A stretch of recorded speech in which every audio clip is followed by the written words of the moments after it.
রেস্টুরেন্টে ডিম দিয়ে কতটা দামি জিনিস তৈরি করা হয় তা দেখতে হলে আজকের এই ভিডিওটি দেখুন। এটা এতটাই লোভনীয় হবে যে সবাই আপনার ডিমের প্রেমে পড়ে যাবে। ভিডিওটি ভালো লাগলে অবশ্যই চ্যানেলটি সাবস্ক্রাইব করতে ভুলবেন না। এবার একটি পাত্রে কয়েকটি ডিম ভেঙে নেই।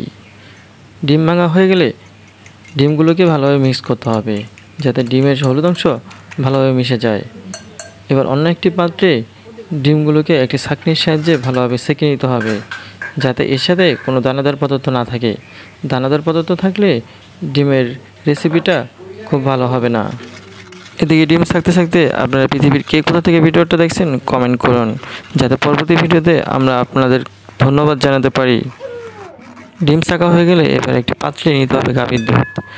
গাভীর দুধের মধ্যে মিশ্রণটি ভালোভাবে মেশাতে হবে। মিশ্রণটি আস্তে আস্তে মেশাতে হবে যাতে এটি ভালোভাবে মিশতে পারে। গাভীর দুধ নিলে এর স্বাদ আরও বেড়ে যাবে। মিশ্রণটি দুধের সাথে এমনভাবে মেশাতে হবে যাতে এখানে ডিমের অংশ বোঝা না যায়। এবার এর সাথে মিক্স করতে হবে কয়েক চামচ চিনি। চিনি দিলে এটা কিছুটা মিষ্টি হবে যা খেতে খুবই ভালো লাগবে। আপনারা ভাবতে পারেন এটা কি তৈরি হচ্ছে, আসলে এমন একটি খাবার তৈরি হচ্ছে যা রেস্টুরেন্টে অনেক দামে বিক্রি করে। খুব কম টাকা খরচে এই খাবারটি তৈরি করতে পারবেন।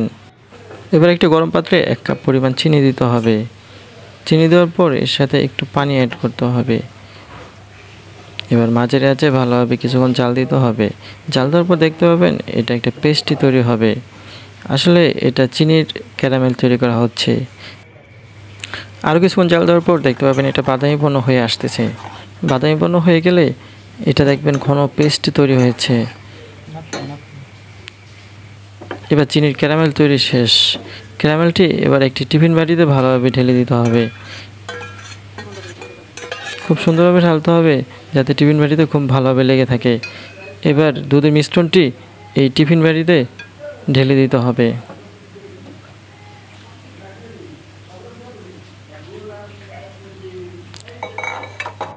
মিশ্রণটি ঢালা শেষ হলে এটাকে খুব সুন্দরভাবে আটকে দিতে হবে। এবার চুলায় একটি পাত্রে পানি গরম করতে হবে। গরম পানিতে এই টিফিন বক্সটি খুব সুন্দরভাবে বসিয়ে দিতে হবে। এবার মাঝারি আছে 15 থেকে 20 মিনিট ভালোভাবে জাল দিতে হবে। জাল দেওয়ার পর দেখেন এমন একটি খাবার তৈরি হবে যা দেখতে খুবই সুস্বাদু। আসলে এটা ডিমের পুডিং তৈরি হয়েছে যা রেস্টুরেন্টে খুব চড়া দামে বিক্রি হয় এবং খেতে খুবই সুস্বাদু। এই রেসিপিটি আপনি বাসায় খুব সহজেই বানাতে পারেন। যে একবার খাবে সে বারবার খেতে চাবে। খুব সুন্দরভাবে এটাকে কেটে আপনি সার্ভ করতে পারবেন। দেখুন কি সুন্দর দেখতে এবং এটা খুবই আকর্ষণীয় এবং লোভনীয় একটি খাবার।